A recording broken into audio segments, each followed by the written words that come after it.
Hello, it's me again, Pusong Ligaw TV. Alright, mayong buntag or mayong kabuntagon sa tanan nga tigpanood og tigpaminaw ng aking busis on the road.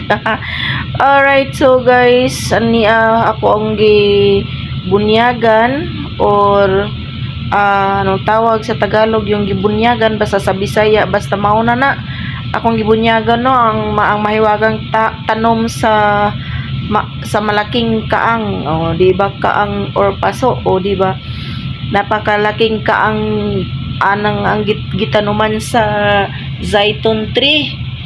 Alright, so sa mga wala kahibalo og wa kaila sa akong gitanom di ang anong kanang green, abi ninyo puro ang palibot namo puro bato, pero tungod sa dakong kaang na gibutang sa kumbo sa among manager ay napagpabuhay ko yung zaitun tree. Actually yung zaitun tree is yung sa ibabaw lang yung wala mga dahon, pero yan, buhay yan, may tumubo yan sa sa baba, yung mga green at nilagyan ko lang din ng mahiwagang bulaklak na tumataas o tumatangkad ang mga tangkay. So pinapaakyat ko nga pala yan ang mga tangkay sa taas kasi sobrang mahaba na. Kung hindi ko siya ipinapaakyat, makatulad din yun sa kabila na pababa naman yung tangkay. So yung ginagawa ko dyan is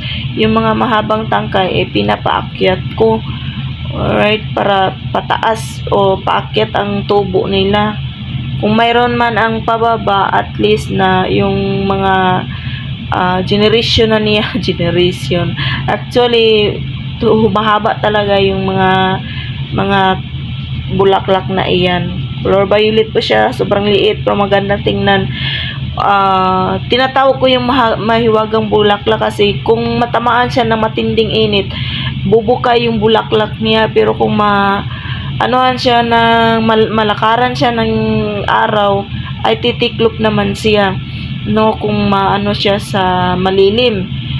Pero kung siya ng sobrang mainit na araw, titingkad yung bulaklak niya, bumusingsing ang kanyang bulak, bumukadkad.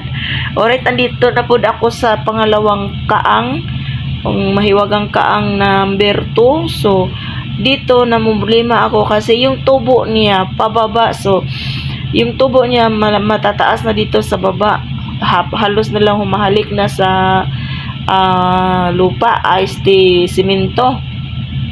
At saka yun, ganyan ko ang pagdilig sa kanya, baldi-baldi lang kasi estimated. Kasi yung kaang naman na yan ay walang lusutan ng tubig, walang buslot ba sa ilalim. So mag-stack up ra siya kung damihan siyang tubig. So pakunti-kunti lang, gamay-gamay lang ang tubig nga akong ginabunyag or ginadilig sa iyaha. So ito naman, gikuri-kuri ko na naman yung mahiwagang bulaklak, ang mga tangkay niya is pinapaakyat ko yung iba kasi sa tuwing siya ng tubig ay umadus-dus. So inaayos-ayos ko yan, diba, pinapaakyat ko talaga, gitrain na ko siya na umaakyat siya. So makikita niyo mamaya kung gaano nakahaba yung nasa baba na mga tangkay. So malapit na talaga na mumlimpa na naman ako, halos ng araw-araw kinukuhaan ko ng tangkay ang sa baba kasi dumadami na humahaba. So yun, pakita ko sa inyo kung ano ang tingnan nyo. Yun ang sinasabi ko sa inyo, humahaba ang tangkay. Diba, araw-araw ko yan kinukuhaan, pinuputulan at tinatanim ulit. So ngayon marami niyang nakaugsok dyan na mga putol na humahaba na din.